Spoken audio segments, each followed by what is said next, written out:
So let's consider black holes for a second, because I was thinking about this, the geometry of the black hole. So here's a black hole. Let's go over here. This is empty space, right? In empty space, let's imagine completely empty space as if there wasn't planets or anything like that. There's just the vacuum density, whatever. Consider that the energy tensor of the universe. And let's say that in this world, if the energy was distributed perfectly evenly everywhere, then in that case we would have true Euclidean space, since the energy density, the curve of space, would be completely even everywhere, because the charge density, energy density, is even everywhere. But such is so not the case in reality. As we know, every particle, even a proton, is incredibly dense at one point, and then you just go a little bit out, I mean, a tiny distance in our sense of space, and all of a sudden, wow, the field is a completely different nature, and maybe even inverse. So let's consider a black hole. Let's say that here, let's say our sun collapsed into a black hole. It's not properly possible, but let's just say, just for numbers' sake, an arbitrary star. This is an arbitrary star size. Let's just say, I don't know, let's say this is a neutron star, and then it collapses into a black hole, so it shrinks by this size. And then we say shrinks by this size, and this is the size of the black hole. But if a star and everything is fundamentally made out of curled up space, then all you did is curl up the space way tighter when you made the black hole. So essentially, all the distance that used to be part of the convolution and fractal dimension of this whole sun ends up getting compressed into this space. Which means that space, as we recognize, kind of, is not flat, not by a long shot, and it curves. And the way it curves, it's hard to describe in 2 dimensions, but let's do it this way. This is, here actually, let's keep that. Here is a gravitational field. I'm going to go halfway in, and that's a doubling, and that's a doubling, and then half of that a doubling, and half of that a doubling, and half of that a doubling, and we get to a Zeno's paradox kind of situation, sorry for the lopsidedness, until this is incredibly tight. Now you look at a black hole and you say, oh well, we're going to measure that black hole by its size, its angular size. Let's just say we're close enough in space we can even go whoop. Okay, so compared to this, let's say a planet out here that's the same size, quote unquote, we look at that and we go, oh, okay, well that takes up this much of our field of view, therefore it's this big. And then we go to the black hole and we say, well, it takes up this much field of view and therefore it's this big. But that is totally erroneous, because at that area of space, our field of view goes down a tunnel. Space starts to curve till it's sort of like 90 degrees to its usual situation. At this space, just by the event horizon, just outside the event horizon, space is incredibly dense. To us, it's like, well, you just traveled this far. But that's not the way it works. As you get closer to the black hole, you have to travel. It's like you're traveling further and further to get visibly less and less. And this is a well-known effect, that until essentially at this point here, you're going to disappear and you're just going to stop because you have so far to go that you can't move. Observer, you get frozen from an external observer, you get frozen on the surface.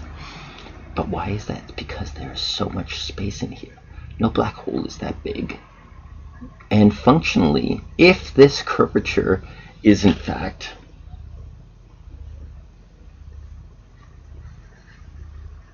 like this, and wait, I'm going to take this out because recent math suggests no such thing as singularity. Okay, if this gets like that, that means that this little slice here has all this space in it. That's much distance, that much distance, in this much visible distance. And if C is a limitation, if C is an absolute limitation, then at the place of black hole, actually, that last moment is an infinite distance. The only infinite distance there is in the universe is itself. So which means that this circumference of the black hole has all these field lines condensed so tightly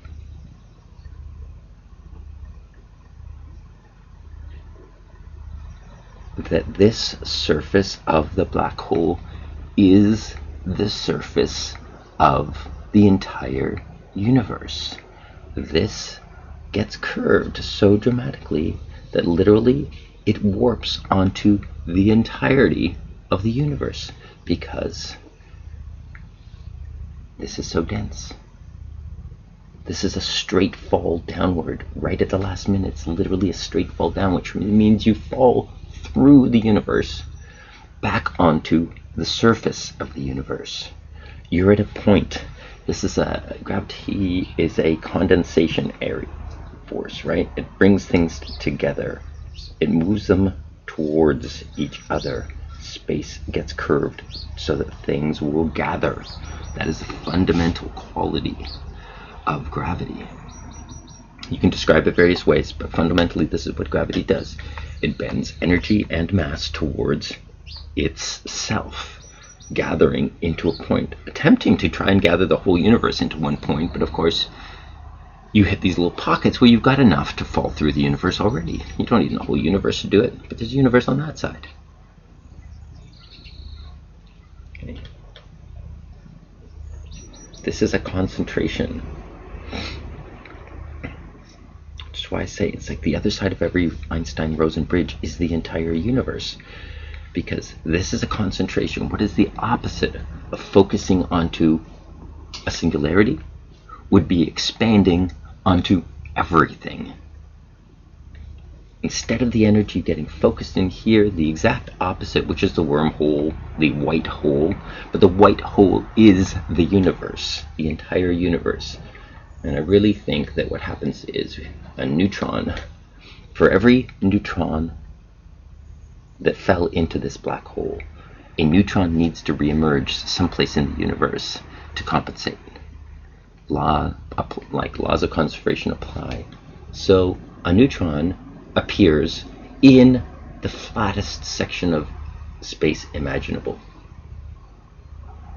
This neutron gets to live for approximately, 10 minutes? You can get pretty far in 10 light minutes. The neutron travels void of space, center of the void of space. You'll see these voids if you start to do let's just trade this side. As you start to look at cosmology, you'll notice there's these giant voids. And between these voids is where the gas and all the galaxies and everything is. And what I'm suggesting is neutrons appear here. Neutrons are the densest form of matter. Protons are very close, but the fact that a proton needs an electron to be a complete chargeless mass unit gives the proton a much larger size actually than the neutron. The neutron is just the neutron. The proton wants to have an electron around it. The neutron's got it incorporated inside of it.